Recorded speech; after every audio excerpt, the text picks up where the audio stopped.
Hey guys, welcome to my channel. That's kind of a channel, not really a channel. I also hate that word channel.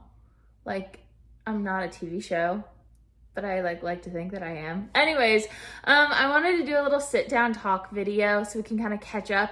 This is mainly for my friends and family. Yeah, a lot of you guys know what I've been up to the last 6 months. I've been home for about a month and a half, almost 2 months now. So I've been home for quite a bit now.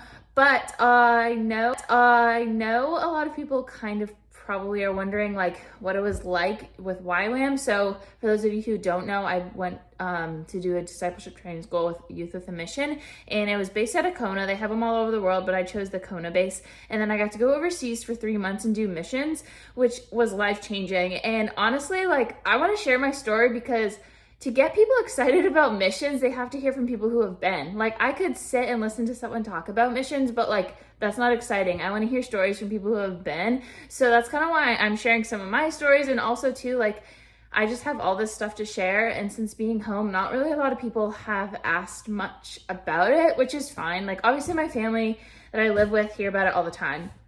But yeah, I'm not going to beg people to listen to my stories. That's why I'm just putting this out. So whoever wants to listen can listen. But yeah, I thought I'd give a little update and then kind of what the future is going to look like for the next little while.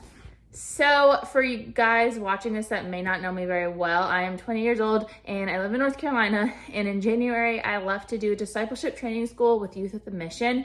And anyone who's watching this, if you are considering doing YWAM, I 100% recommend it. I know there's a lot of mixed opinions. Some people think it's like a cult. Some people have really bad experiences, but honestly, I had an amazing experience.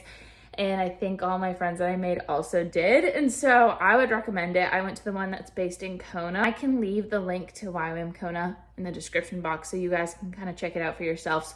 I was in Hawaii for 3 months doing training. And so basically what that looked like was like lectures every day from like some really amazing preachers, like not like just like boring lectures. They were amazing, amazing worship.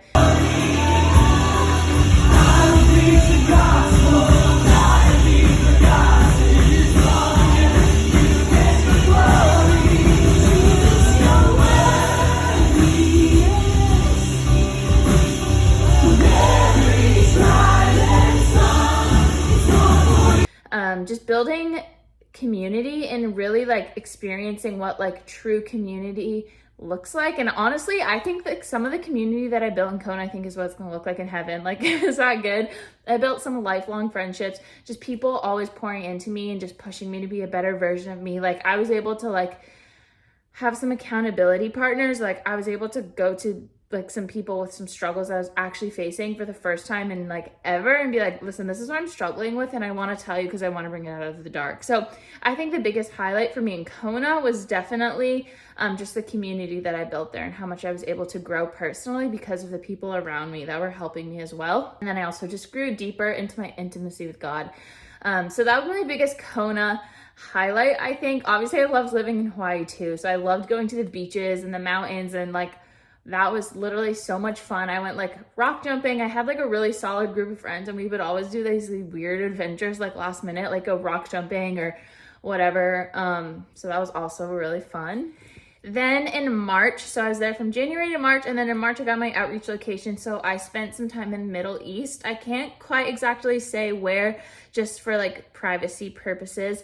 But I was in the Middle East for about 2 months, and then I went to Poland for a few weeks, and then I wrapped up my time in Mexico for debrief.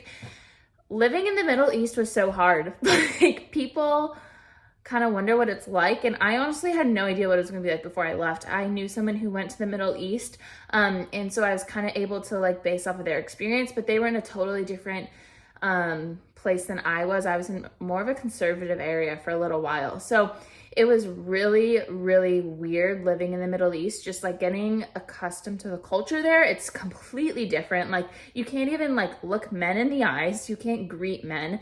And if you do, it's like really weird. Like, clothing is different. Like, everything is just so different in the Middle East. We got to work with a lot of Syrian refugees, which was really beautiful, but it was really hard because I could see like the pain and the brokenness, especially in the woman's eyes. Like, these women, basically what happens to these Syrians, if you don't know, is when a woman becomes about 13 or 14, they start like really being held responsible for their household. So like cooking, cleaning, taking care of their siblings, whatever it is. And then they get their period shortly after and they're immediately thought of as a woman. So they have to cover their head with the hijab. They don't have a choice. A lot of times they're put into situations that they don't really want to be in. And then eventually they get married off, and usually they don't have a say in who they marry. So they'll marry someone, and then right when they're married, they start having kids. And a lot of these Syrian families had so many kids that were super young, just because like you would have a kid and then you'd get pregnant very shortly after. And that's kind of all the woman was used for, was like giving birth to babies and like taking care of the house. And that's literally it. They're not really allowed to work. If they are, it's like working in the field, but they don't like get paid or anything. Like it's not like what we consider a job. So honestly, like looking in these women's eyes and seeing like how much pain that they were going through made me feel a little bit guilty in a way, because I was like, they literally have no idea like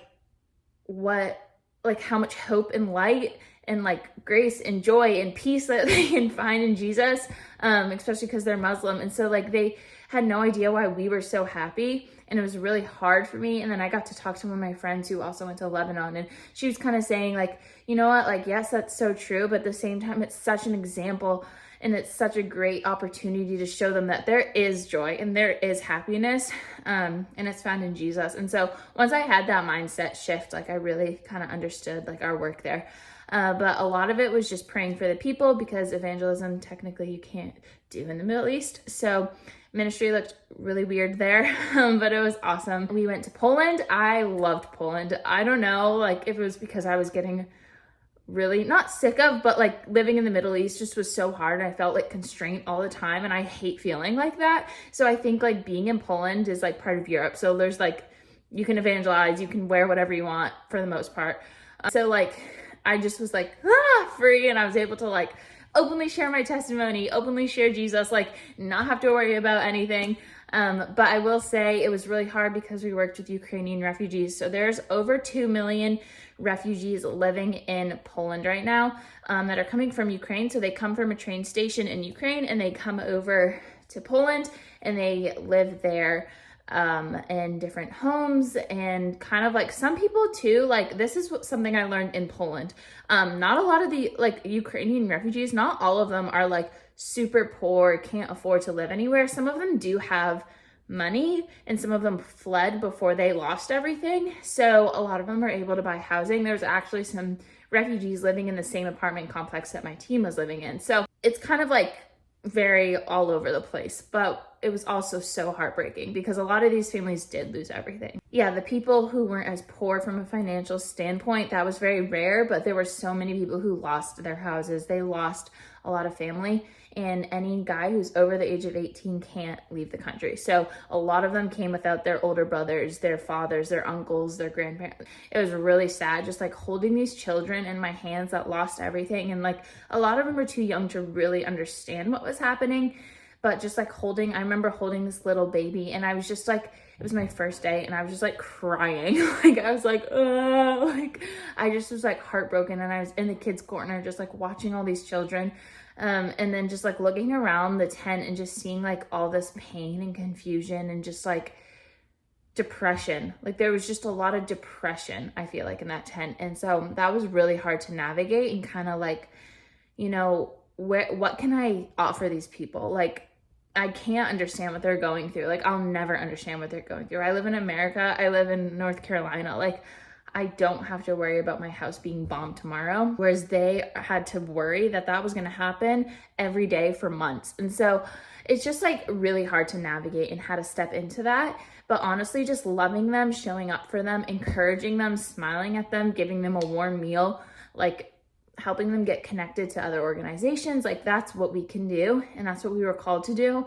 So that was kind of what our ministry looked like there. We did get to make friends with one of the refugees who actually spoke perfect English. So we got to have her over for dinner. We had her over for a game night. She's actually back in Ukraine now. Yeah, that was awesome. And we got to share her testimony a little bit with her. So like just the moments like that, just like is just seeing how good the Lord is. But yeah, that was my time pretty much in Poland.